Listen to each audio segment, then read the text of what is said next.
Hey everyone! Welcome to Homestead Corner. I'm Ginny, and today we're going to be whipping up a beef stew seasoning mix.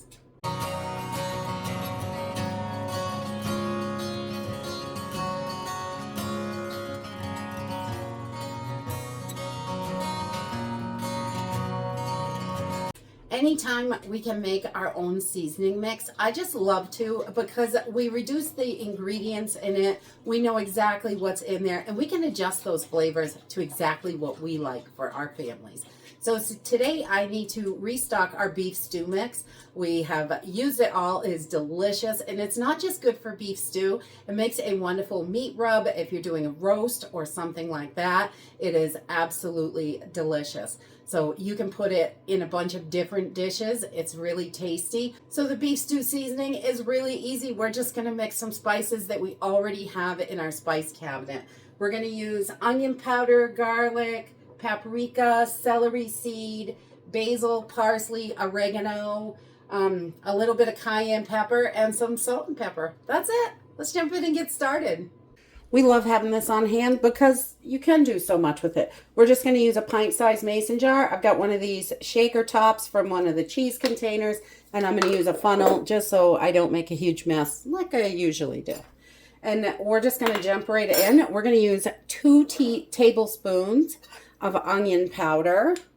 And this is a really easy recipe, which is great. And we're just going to go 2 tablespoons of onion powder. And then we're going to add 2 tablespoons of garlic powder, because onions and garlic, gotta have it. And we're also going to add 2 tablespoons of paprika. You can use regular paprika or your smoked, whatever you have or you like to use. These can definitely be adjusted for whatever your taste is. Okay, and then we're going to add 2 tablespoons of black pepper to this. And you can adjust that definitely. I really like a decent amount of black pepper in here.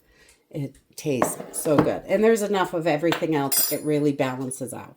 And then we're going to do 1 tablespoon of celery seed. Gives it that nice celery flavor. I love celery. And we're going to do 1 tablespoon of basil. So we have that in there, and 1 tablespoon of parsley. And we're also going to do a 1/2 tablespoon of salt. And you can go up to a tablespoon, but we like it definitely reduced, so it's not quite so much. And then we're going to grab our oregano, and we're going to do 1 teaspoon of oregano. I'm going to get that in there. Yum. And I'm going to do about a 1/2 teaspoon of cayenne pepper. You do not have to use cayenne pepper, or you could increase it, decrease it, whatever you like. We like a little kick in there.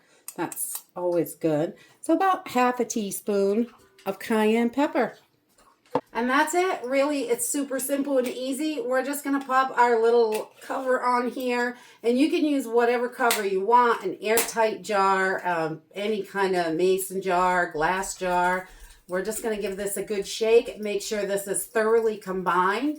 And we have got our beef stew mix, which is wonderful. I just love this stuff. And you can adjust those seasonings to get it exactly how you like it for you and your family, which is wonderful. If there's something you don't like, you can leave it out and add something you do like, or just leave it out. That's okay too. But you've got this ready to go. We use about 2 tablespoons per pound of meat. So if I'm doing 2 pounds of stew meat in my beef stew, then I will add about 4 tablespoons of this to the crock pot. So however you like, you can adjust that as well. And that's the great thing about making your own seasoning.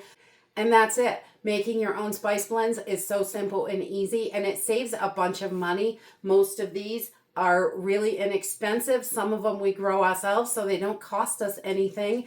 And we can whip these up really inexpensive, have it. We know exactly what's in it, and we can adjust it to how we like it. And that's it for today. I hope you enjoyed this video, and I hope to see you next time. Bye.